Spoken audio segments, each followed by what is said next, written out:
welcome back to All Start Media. Another episode of Pack of the Net. This is now 13. This one's going to be, again, condensed down. We're going to try and aim for the 20-minute mark, but I can't guarantee that. We're just reading our stats at the moment, and it seems like we just need to reduce it down to more watchable time. So we're going to try and do down to 20 minutes per episode now. And then we'll go from there, depending on if we've got any interviews to do, etc. But for these ones, still, we're going to be doing roughly 20 minutes, so hang in there. It's just a few talking points today. Just off the back of that England loss to Argentina. Spoilers if people haven't seen the highlights yet. Apologies. But yeah, we'll discuss the game beforehand, which got into the semis, and then we'll also discuss the Argentina game, which we played late, roughly about 4 hours ago now. We're currently 2 a.m. But first of all, let's go through some of the latest transfers in the Premier League. Arsenal, Meunier from Leeds, just a backup goalkeeper really. I can't see him playing many minutes, but maybe the Carabao Cup matches, FA Cup maybe. But that's a bit of a shock for Arsenal. I thought they might have gone for someone a bit more established, but I guess if Raya's doing the job, you just need backup, and he's still youngish for a goalkeeper, so that makes sense. Trossard, gone to Besiktas, which I find really hard to believe. In patches last season, he was playing really, really well for Arsenal and got them over the line eventually. It's a bit odd to go to Besiktas, especially when you're part of the champions. But I guess it depends how much they were paid for. There's no amounts on here because I've not had the time to do that sort of kind of research, I'm afraid. But there we go. Brentford brought in Callum Wilson, who obviously got relegated with West Ham last season, and Jadon Anthony, both very good players. Brentford probably do need a backup for Thiago. Wilson might be able to supply a final 20-30 minutes of each game, so that's really good.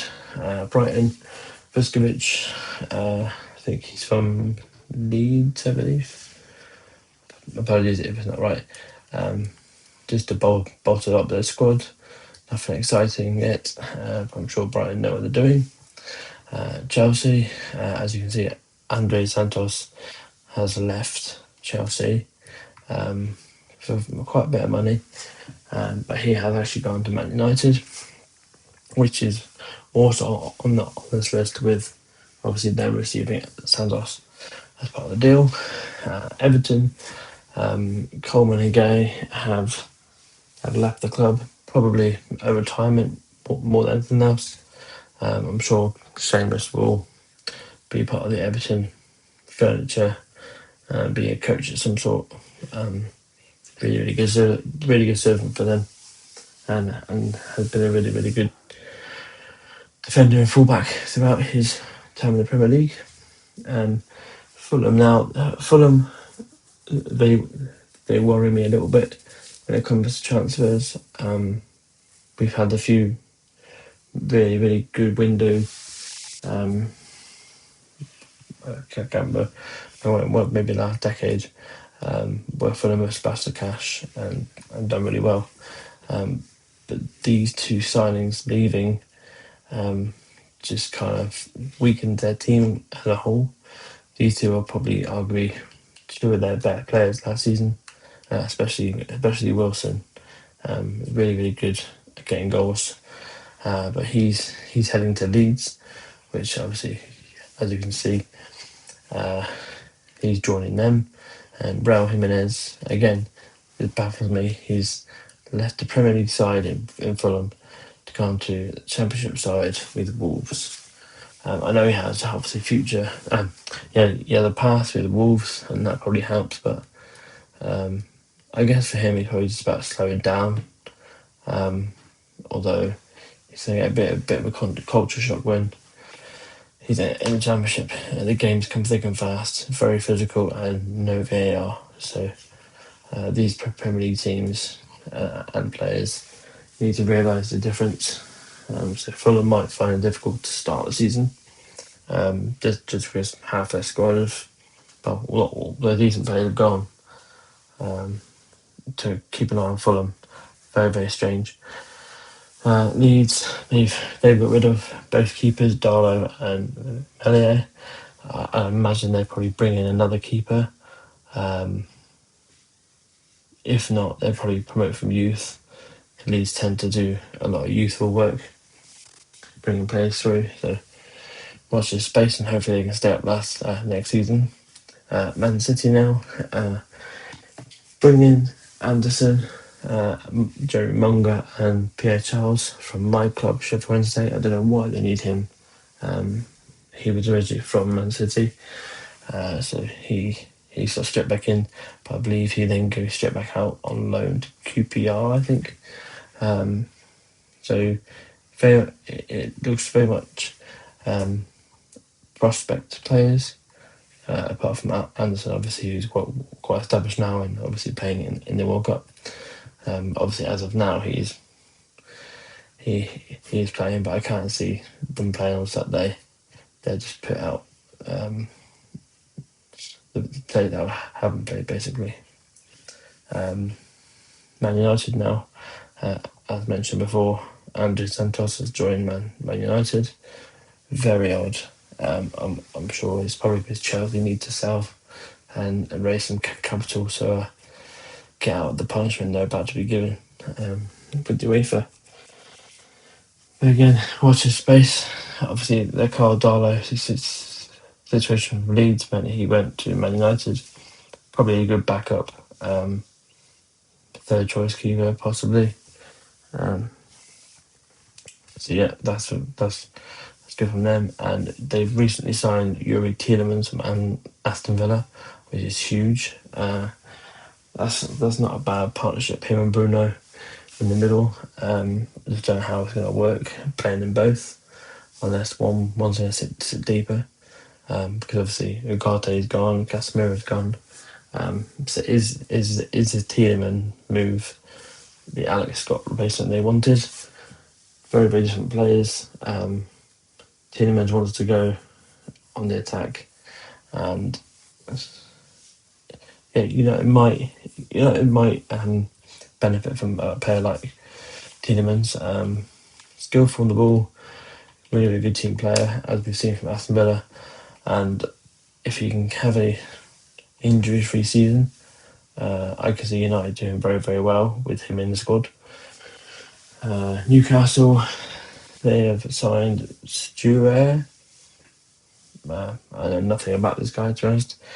And then on the outs is Anthony Gordon, which we know has gone to Barcelona, and Sandro Tonali, which is now a Tottenham Hotspur player. This one was a bit rather odd. Surely it must be money driven. I've mentioned this before. I saw him at Brescia when he was 16. Very, very good player, and I had him down as a career path, which maybe ended it in Bayern, somewhere like that. But he's chosen Tottenham. I'm sure Tottenham won't have the same season they've had the last two seasons and finished in 17th. I'm sure they want to kick on and at least possibly get a European spot, whether that be 7th or 8th maybe. That'd be a good season for them. As you can see, Anderson, that's the Man City link, and Spurs. Obviously, Tonali, I've mentioned. Manuel Fernandes from West Ham been brought in to Bolton midfield, very, very good between those two.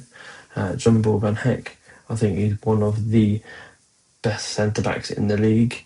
Very solid, really good in the air.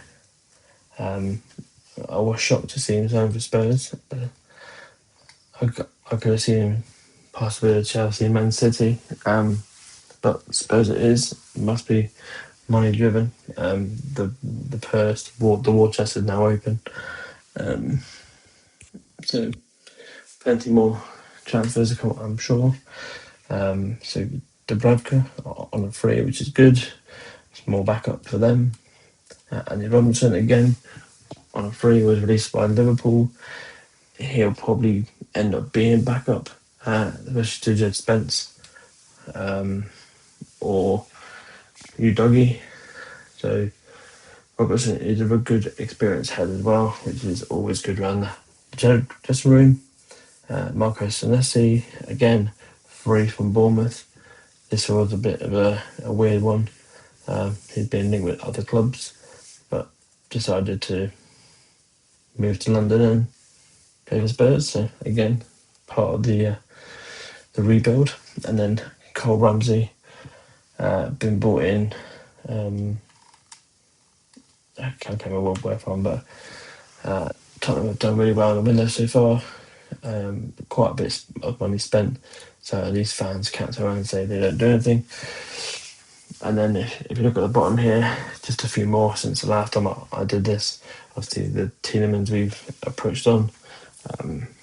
Rodriguez out for the Bournemouth. I believe that's a new striker. Help them in that department. Mingueza from Celta Vigo to Crystal Palace. Again, that's probably just a replacement for other squad players. But teams like Palace and Bournemouth, they know what they're doing. So I'm sure they're going to come good. Player from Toulouse called Emerson joined Ipswich. They need a bit more than that, I think, to compete. But getting players like him in, not that I know much about him, but I'm sure they've done their homework and they'll get the best out of him. And then obviously free agent, this was huge. Thomas Meunier, aging a bit now, but has signed for Sunderland. He might work really well with Granit Xhaka in forming that team. So very, very good signings. And I'm just ready for the Premier League now that England's out. But talking of England, let's discuss the first game, which is Norway. Here are the stats. Very, very even. Caught off guard with that freak goal in the first half. Norway never really seemed like they were going to punish us. We did a job in the end, but it took a bit of brilliance from Bellingham yet again to get us there. I believe that takes him up to 6 goals, which for a midfielder is pretty decent at World Cup. Like I said, we controlled the game, but not too much. Allowed them to have the ball at times, but it looked like we were always going to win that game. We kept Haaland quiet, which is very good. Kind of like cancelled them out the game, which is very, very good. Is what we needed. Yeah, we got what we needed. We got the win, got over the line, which meant we made the semi-finals. If you have any thoughts on the Norway game leading up to this one, by all means, pop it in the comments below. We will have a discussion with you. It's just nice to get feedback from other people and their opinions and any questions you have for us. We're happy to answer them live on the podcast. So, semi-finals. This was played 6 hours ago here. We didn't look like winning, let's be honest. The goal, don't get me wrong, the goal from Gordon was excellent. We definitely deserved something like that. We got that just after half time. So Tuchel must have gave them a grilling because they weren't doing much with it at all. The passing was too slow, movement was too slow. There's no half turns. It was just really lackluster. But we got the early goal, which was great. And then one of the worst things we could have done was shut up shop. That is the England way. Score one, and then don't let any in the back. This is Argentina. I think there's a stat that they've always scored in a semi-final or something like that, and it happened. There's Watching it was very, very frustrating, especially free kicks and corners. They were just static in the line, meaning that others could get in, especially Enzo goal. Obviously, the ball comes out, hits it, great strike. But that should never have happened had they been man for man, not zonal. You need to try and read the game, see if man-to-man marking would be better than the zonal. As a player, you need to work out, and pretty quick, the difference and what is needed for that particular opponent. But as soon as they got their second goal, got the equaliser, I just knew the game was over. There was no way we were going to hold on for at least half an hour extra time. But to get to 92 minutes against the world champions, taking the lead, we have a young squad. Obviously, Messi's not getting any younger, but he did dictate play a bit in patches, especially that last half an hour when we just capped an hour and a half. Very, very frustrating. If that was the other games, we'd be pushing to go and get a second or third. But it's almost like we had our one goal, that was it. We're defending it. We'll bring on 6, 7 defenders, see it out. As soon as that second goal went in, that was game over. We couldn't score apart from the goal. Well, obviously, just couldn't score. So I always thought we needed 2 goals to win. Obviously, 2 would have got us extra time. But it's the England way. It's never coming home. Let's be honest. It's never coming home. Not the way we play football. It's too robotic. It's too worked on. You need freedom for the players to express their talent. You see it with Messi. He'll be walking around the pitch, not conjuring much, and then bang, he's straight on it. And that's what we need. We need someone like that who can just dictate the play and allow Kane and Bellingham to go forward, get on the end of the balls, little 1-2s. We might actually win something. So we move on to Saturday, where we take on France in the bronze match, where I'm sure England won't even win that. France was always the one I wanted to avoid in the final. We were never going to do that because Spain beat them. But France's pace would have been scary. You have to give great credit to Argentina for never giving up. That their attitude is second to none. If only we had the same mentality, we may win more games, score more goals, and be out of sight before the final whistle. So very, very frustrating game. Obviously, Argentina now makes Spain in the final. I'm kind of hoping for a Spain win. Seems though they haven't won it since 2010, and it's never nice to have back-to-back champions, especially with Messi being a FIFA favourite. Let's just say that. But should be in for a good game. Spain like to keep the ball, move it around, get you moving. And Argentina are the opposite. They like quick, direct football. So it's going to be a very, very good watch on Sunday for that one. That's everything covered, I think.